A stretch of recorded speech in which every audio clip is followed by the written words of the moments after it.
Hai semuanya, Assalamualaikum warahmatullahi wabarakatuh. Kembali lagi dengan saya, Vika Sakina Vivatara, mahasiswi dari Prodi Sastra Indonesia, Fakultas Ilmu Budaya Universitas Mula Warman. Sama seperti video saya sebelumnya, di video ini saya juga akan mereview atau membahas kembali tentang materi yang sudah saya dapat di kelas Bahasa Indonesia. Materi ini disampaikan oleh beberapa teman saya melalui presentasinya. Materi apa sih yang bakal saya bahas di video ini? Jadi materi yang akan saya bahas adalah tentang ejaan. Mungkin kalian sudah tidak asing dengan kata ejaan, atau kalian sendiri, bahkan teman-teman di sekitar kalian sudah sering berkali-kali mengucapkan kata ejaan, ejaan, ejaan. Tapi emang tidak jarang ya kita tuh tahu tentang kata ini atau tentang hal ini, tapi ketika kita disuruh menjelaskan, kita tidak bisa menjelaskannya. Jadi di video ini saya akan sedikit sharing agar ketika kalian ditanya apa sih ejaan itu, kalian bisa menjelaskannya dengan tepat. Jadi ejaan sendiri adalah kaidah tata penulisan bahasa yang dimana di dalamnya tuh mengatur tentang penggambaran bunyi bahasa melalui tulisan dan tanda baca. Nah, Indonesia sendiri memang sudah beberapa kali mengganti ejaannya ya. Mungkin saya akan menjelaskan beberapa ejaan yang pernah digunakan di Indonesia. Yang pertama ada ejaan Van Ophusen. Ejaan ini digunakan pada awal-awal tahun 19-an, yang dimana memang ejaan ini adalah ejaan bahasa Belanda sebenarnya ya.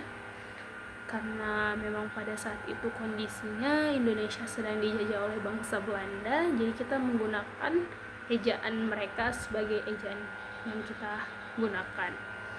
Salah satu contoh dari ejaan Van Ophusen sendiri itu yang paling banyak kita temui adalah penulisan O dan E, yang dimana ketika kita baca menjadi huruf U. Setelah menggunakan ejaan Van Ophusen, kemudian kita berganti ke ejaan Swandi. Dari ejaan Swandi kita berganti lagi menjadi ejaan yang disempurnakan atau EYD. Setelah dari EYD kita berganti ke EB. Namun dari EB ini kita tidak lama, karena setelah itu kita kembali lagi menggunakan EYD yang memang ternyata sudah lebih melekat bagi masyarakat Indonesia ya. Bahkan EYD sampai sekarang masih kita gunakan. Apa sih fungsi ejaan ini dalam bahasa? Jadi memang ejaan memiliki beberapa fungsi ya dalam bidang bahasa. Yang pertama sebagai pembakuan bahasa, yang dimana ejaan ini digunakan sebagai landasan dari pembakuan kosakata, istilah, atau tata bahasa Indonesia agar penggunaannya tuh lebih sistematis dan konsisten. Yang kedua sebagai penyaring bahasa asing. Di video sebelumnya kan saya sudah menjelaskan bahwa bahasa Indonesia tuh banyak menyerap bahasa-bahasa dari luar gitu kan, terutama bahasa Melayu ya. Makanya di sini ejaan berfungsi sebagai filter dari penyerapan unsur bahasa agar kata itu maknanya tuh tetap sama dengan makna asli yang kita hendaki. Yang ketiga sebagai alat meningkatkan pemahaman pembaca. Jadi melalui ejaan ini kita dapat paham apa sih maksud dari tulisan ini, apa sih makna yang ingin disampaikan oleh penulis.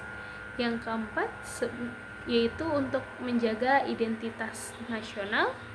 Yang kelima untuk menjadi dasar bahasa tulis. Ini masih berkaitan dengan yang ketiga tadi, yang dimana ketika kita menulis agar orang-orang yang membaca tuh, kita dapat memastikan orang-orang yang membaca tuh dapat sampai pesannya itu kepada orang-orang yang bakal membaca tulisan kita ini.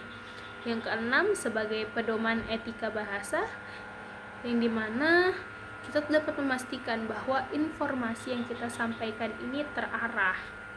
Nah, kan tadi saya sebutkan bahwa Indonesia tuh dari EB kemudian kembali lagi ke EYD. Apa sih perbedaan antara EB dan EYD ini? Jadi memang pada EB dan EYD ini terdapat beberapa perbedaan kecil ya. Salah satunya tuh ada pada pelafalan vokal E, ada pada tambahan bunyi vokal atau diftok, ada pada penulisan huruf kapital, dan yang terakhir tuh ada pada aturan penulisan tebal. Nah, kan kita belajar tentang ejaan, otomatis kalian tuh harus tahu kayak apa sih tulisan bakunya dari kata ini. Jadi fungsi ejaan tuh juga seperti itu ya, agar kita tahu yang mana sih yang tulisan yang tepat. Seperti misalnya kata teori.